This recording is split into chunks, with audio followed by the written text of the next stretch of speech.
Oras Indonesia. Saat ini kami ada di toko buku Immanuel, salah satu toko buku yang ada di Jakarta Pusat, di Jalan Proklamasi.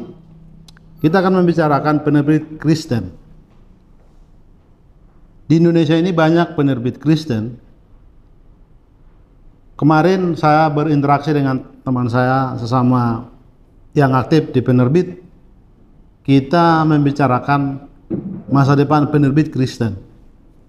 Faktanya bukan hanya karena pandemi, memang sejak era digital muncul, bukan koran-koran saja yang mendapat dampak, banyak koran yang tidak terbit lagi, demikian juga majalah. Intinya media-media cetak, termasuk buku-buku yang diterbitkan oleh penerbit. Beberapa penerbit Kristen juga tutup karena era digital yang begitu masif berkembang. Salah satunya misalnya penerbit Bethlehem, penerbit Metanoia. Dulu penerbit ini berbagai cabang, bukan hanya di Jakarta, Jabodetabek, tapi ada di beberapa daerah.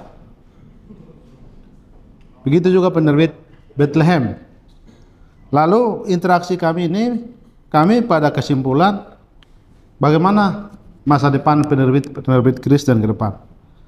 Sebagai orang yang aktif di dunia jurnalis dan banyak menulis buku, kami merasa bahwa tidak bisa tidak dampak dari perkembangan era digital ini tantangannya makin besar. Tapi melihat situasi yang kita lihat bahwa penerbit, termasuk penerbit Kristen, saya kira masih ada masa depan. Tentu kita juga lihat ada perubahan yang sangat signifikan. Dulu orang datang ke toko buku untuk beli buku, tetapi orang sekarang sangat dimudahkan karena mencari sesuatu mudah di online, digital, bahkan buku e-book juga, termasuk hal-hal yang gratis di internet kita bisa temukan. Tapi bagaimanapun, saya bayangkan begini, saya berani katakan, karena buku itu seperti sepeda. Dulu orang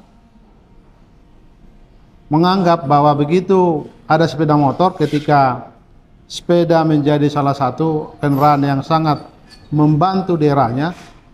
Tetapi perkembangan otomotif, misalnya ada sepeda motor, kemudian mobil, orang memprediksi sepeda akan hilang. Tapi faktanya sepeda bukan hilang, justru sepeda menjadi alat yang sangat mengasihkan tempat orang melatih fisiknya. Jadi sepeda itu menjadi alat untuk olahraga. Bahkan sekarang banyak sepeda yang dirancang begitu rupa untuk membuat orang nyaman bersepeda, berolahraga. Memang di awalnya banyak perusahaan sepeda yang bangkrut, tetapi kemudian yang bertahan sampai sekarang juga banyak. Saya bandingkan juga di penerbit. Faktanya beberapa penerbit juga tidak bisa bertahan, tetapi penerbit yang konsisten akan bisa bertahan dan akan menunjukkan bahwa di eranya nanti, di masanya, akan banyak orang kembali mencari buku yang kita tahu juga bagian perkembangan teknologi informasi. Tidak bisa tidak, buku itu banyak memudahkan.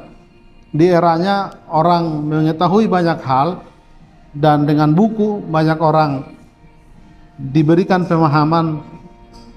Tetapi kemudian perkembangan informasi itu memang terus tidak bisa berhenti. Internet misalnya membawa banyak perubahan. Saya kira itulah yang harus disyukuri bahwa memang kita tidak bisa menafikan bahwa kemajuan teknologi itu terus akan berubah, akan berkembang. Tapi semua produk-produk yang berkualitas, relevan, pasti bisa bertahan. Itu sebabnya penerbit yang bisa bertahan adalah penerbit yang tetap relevan. Tentu konten dari isi dari penerbit itu juga harus relevan. Saya kira dalam hal ini penerbit-penerbit Kristen juga harus aktual, memahamkan pembacanya agar yang membaca buku dari penerbit yang sekarang tidak seperti buku yang secara literasi bagus tapi membuat orang bisa bosan membacanya. Barangkali desain buku juga harus berubah, secara tata desain juga paling tidak tim dari penerbit juga harus memikirkan agar pembaca tidak meninggalkan buku. Saya kira itu sekilas kerinduan seorang jurnalis yang aktif menulis buku agar buku tetap bisa dipakai untuk memahami atau memahamkan kita untuk pentingnya kita terus berinteraksi lewat pengetahuan.